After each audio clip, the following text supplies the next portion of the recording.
everybody. I'm Brittany Lewis with Forbes Breaking News. Joining me now is my Forbes colleague, money and politics reporter Kyle Mullins. Kyle, thanks so much for joining me. Great to be here, Brittany. I obviously have to extend a big congratulations. You and your team have estimated the net worths of all of the Supreme Court justices.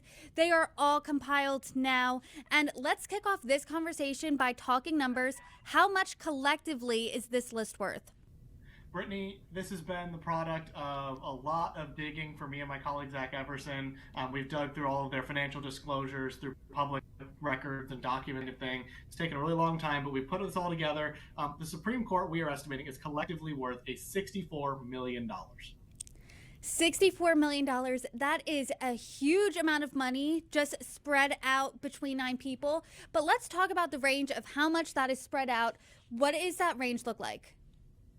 Absolutely, and it is a pretty big range. That 64 million top line number really does hide some pretty big inequalities between the 9 justices. So Chief Justice Roberts is by far the wealthiest. We're estimating that he's worth $25 million. Everyone else is worth $10 million or less. So on the one hand, you have multimillionaire Chief Justice John Roberts. They're all multimillionaires, but on the other hand, you have Justices Ketanji Brown Jackson and Brett Kavanaugh, who are estimated at just $2 million each. So that gives you a sense of kind of the range that we're dealing with here.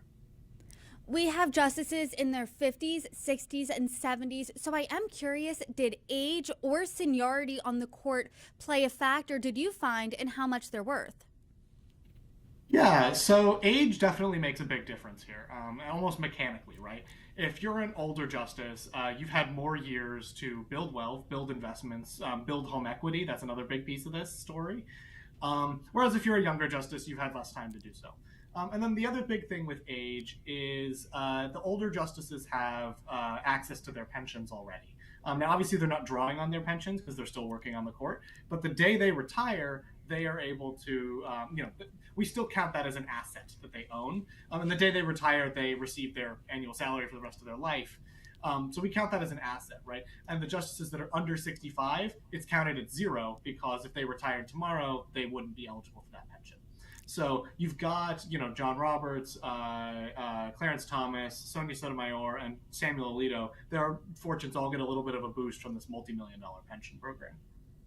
I am curious about ideology and if that factors in here. You actually did the math to find the average wealth of the conservative justice versus the liberal justices. What did you find? What do those numbers look like? Yeah, so the conservative justices are worth a lot more. And that might not be a shock because you have this one outlier with John Roberts, who is 40% of the court's wealth alone is just Chief Justice John Roberts and his wife. But even if you take him out and you just count the other 5 conservative justices versus the other 3 liberal justices, you're still looking at there's a $2 million difference between the two. The conservatives are worth an average of $5.5 million, we're estimating. The liberals are worth 3.5. So that gives you a sense of the disparity there. And I mean, a big piece of that is, the top 3 justices, Roberts, Alito, and Gorsuch, in terms of net worth, they're all on the conservative